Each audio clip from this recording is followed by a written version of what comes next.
Sidang pengadilan semu, IAI Padang Lawas yang memeriksa dan mengadili perkara perdata perbuatan melawan hukum dengan nomor perkara 327-PDT-G-PS-IAI Padang Lawas dengan antara penggugat 1 Delvina Hasibuan, penggugat 2 Anur Rosidah melawan tergugat 1 PT Roda Eka Karya, tergugat 2 Delviani Nasution, turut tergugat 1 Mazia Hasibuan, turut tergugat 2 Supri Martua, turut tergugat 3 Khairunisa Nasution, turut tergugat 4 Pemerintah Republik Indonesia dalam hal ini Dirjen Administrasi Hukum Umum yang diwakili oleh Saidi Hasibuan dinyatakan dibuka dan terbuka untuk umum. Baik, kepada saudara penggugat, apakah siap untuk mengikuti sidang pada hari ini? Siap yang mulia. Baik, kepada para tergugat, apakah siap untuk melanjutkan sidang pada hari ini? Siap, mulia. Baik.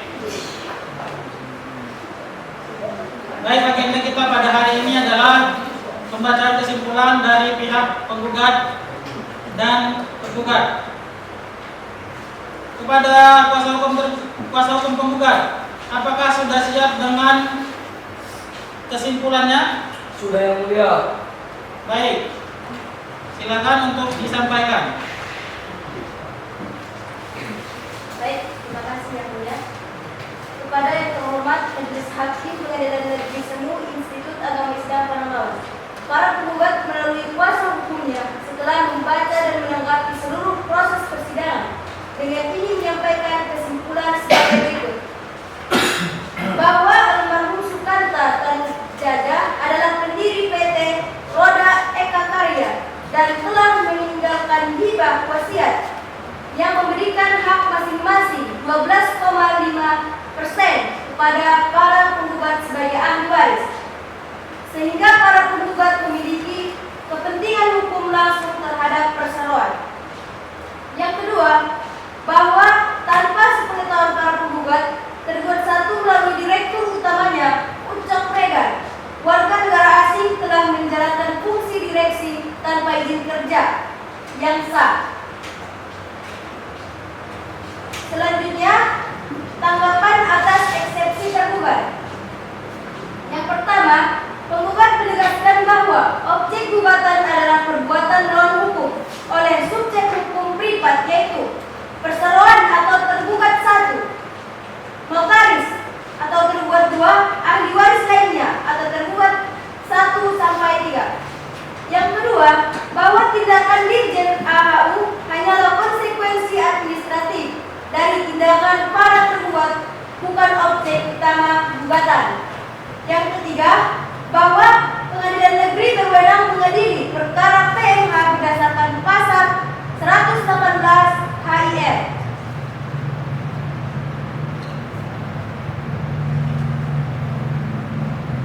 Selanjutnya, error in persona.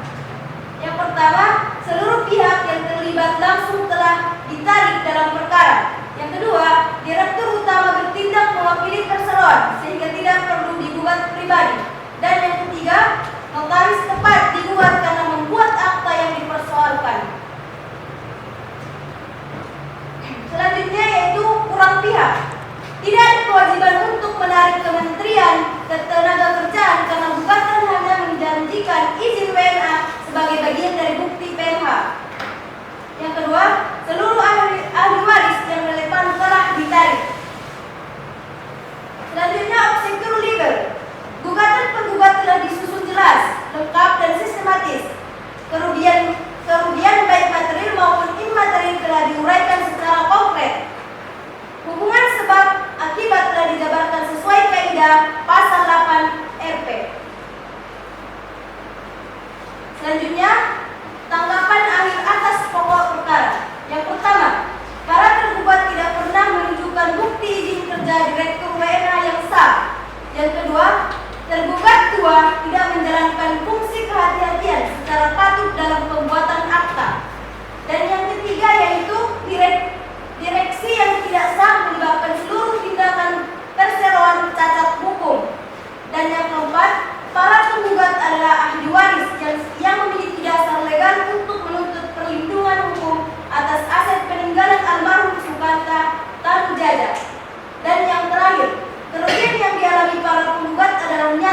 baik dari sisi nilai ekonomi maupun imaterial.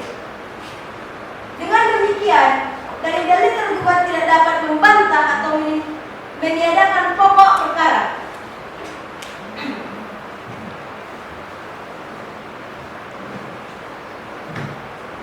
Selanjutnya, petitum atau kesimpulan penggugat. Dengan berlandaskan seluruh uraian fakta, hukum dan pembuktian yang telah diajukan, para penggugat memohon kepada majelis hakim agar berkenan menjatuhkan putusan sebagai berikut. Pertama, menolak seluruh eksepsi para tergugat. Yang kedua, menyatakan Pengadilan Negeri Jakarta Pusat berwenang absolut mengadili perkara ini. Dan yang ketiga, mengabulkan seluruh gugatan para tergugat. Yang keempat, menyatakan para tergugat telah melakukan perbuatan melawan hukum. Dan yang kelima, menyatakan batal demi hukum seluruh akta perubahan perseroan dan keputusan RUPS 2016 sampai 2023 yang dibuat oleh tergugat 2 dan tergugat 1. Selanjutnya, menghukum para tergugat untuk mengembalikan seluruh hak para penggugat atau perseroan. Yang ketujuh yaitu menghukum para tergugat untuk membayar kerugian material senilai 500 juta dan kerugian imaterial sesuai penilaian majelis. Yang kedelapan, mengambil putusan yang seadil-adilnya. Dan yang terakhir, menghukum para tergugat membayar biaya perkara. Demikian kesimpulan ini dianjurkan agar majelis hakim berkenan mempertimbangkan seluruhnya dalam musyawarah majelis dan menjatuhkan putusan yang seadil-adilnya. Terima kasih. Baik, terima kasih kepada kuasa hukum penggugat telah menyampaikan kesimpulannya. Kepada kuasa hukum penggugat, apakah ada yang ingin disampaikan? Apakah ada tanggapan? Baik. Kepada saudara kuasa hukum tergugat, silahkan untuk membacakan kesimpulan dari persidangan kita. Baik, terima kasih yang mulia. Yang terhormat Majelis Hakim Pengadilan Semulia Palas. Para tergugat melalui kuasa hukumnya dengan ini menyampaikan kesimpulan sebagai berikut. Eksepsi tergugat tetap dipertahankan. Para tergugat tetap pada semua eksepsi yang telah diajukan dan menyatakan bahwa replik para penggugat tidak mampu membantah eksepsi tersebut. Adapun eksepsi dimaksud adalah eksepsi kompetensi absolut. Pengadilan semu tidak berwenang mengadili perkara ini.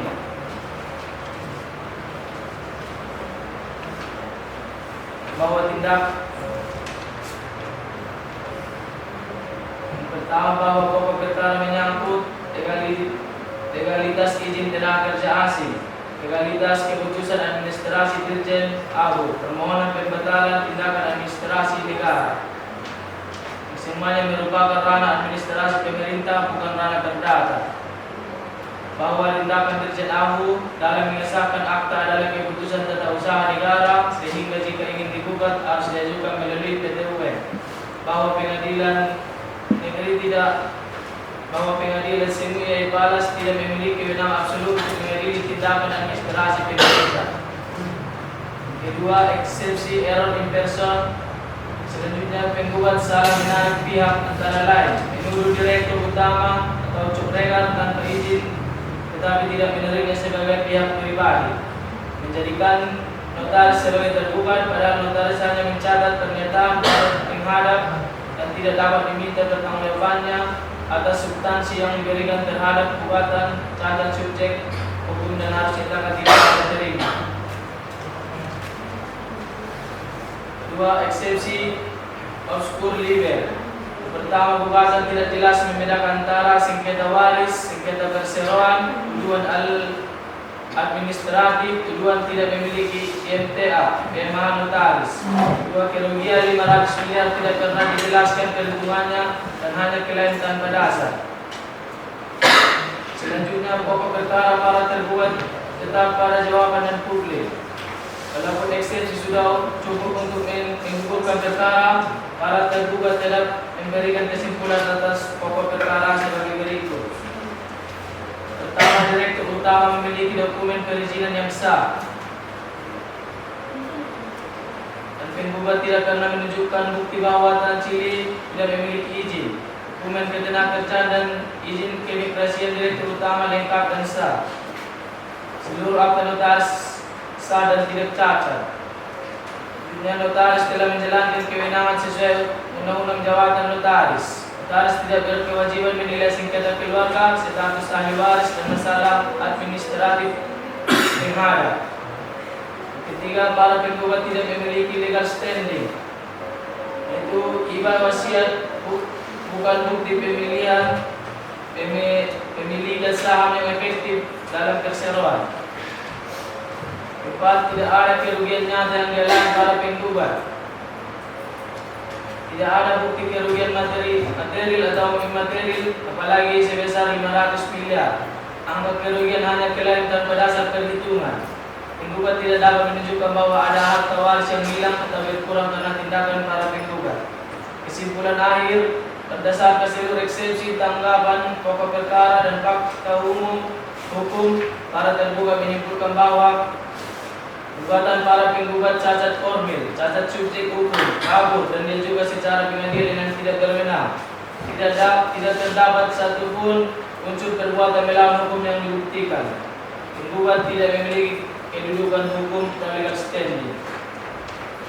Dan petitum kesimpulan tergugat, para tergugat memohon kepada Majelis Hakim Pengadilan Semua Palas untuk menjatuhkan putusan sebagai berikut: mengabulkan eksepsi kompetensi absolut, error in person, perempian dan unsur libel dan para tergugat. Menyatakan pengadilan Semu Yai Palas tidak berwenang mengadili perkara ini. Menyatakan gugatan para penggugat tidak dapat diterima. Apabila majelis berpendapat lain, menolak gugatan para penggugat untuk seluruhnya. Menyatakan para tergugat tidak terbukti melakukan perbuatan melawan hukum dan lain-lain. Demikian kesimpulan ini diajukan dengan harapan majelis hakim berkenan mempertimbangkan dan menjadikan dasar dalam pengambilan putusan yang seadil-adilnya. Sibuhuan 10 Desember 2025. Baik, terima kasih kepada kuasa hukum tergugat yang telah membacakan kesimpulan atas gugatan yang diberikan. Baik, kepada kuasa hukum penggugat, apakah ada tanggapan atas kesimpulan yang telah disampaikan? Ada yang mulia. Baik, silakan. Kami sebagai kuasa hukum penggugat tetap pada seluruh kesimpulan penggugat yang telah disampaikan, dan kami memohon kepada majelis hakim agar majelis hakim segera menjatuhkan putusan. Terima kasih. Baik, terima kasih. Dengan dibacakannya kesimpulan dari pihak penggugat dan tergugat, maka majelis hakim akan menetapkan bahwa agenda persidangan berikutnya adalah pembacaan putusan majelis hakim. Maka dari itu majelis hakim akan melakukan musyawarah dalam waktu 7 hari ke depan dan akan dilanjutkan di persidangan berikutnya pada tanggal berapa Panitera? Pada tanggal 14 Januari tahun 2026 yang mulia. Baik. Maka dari itu sidang ditunda dan ditutup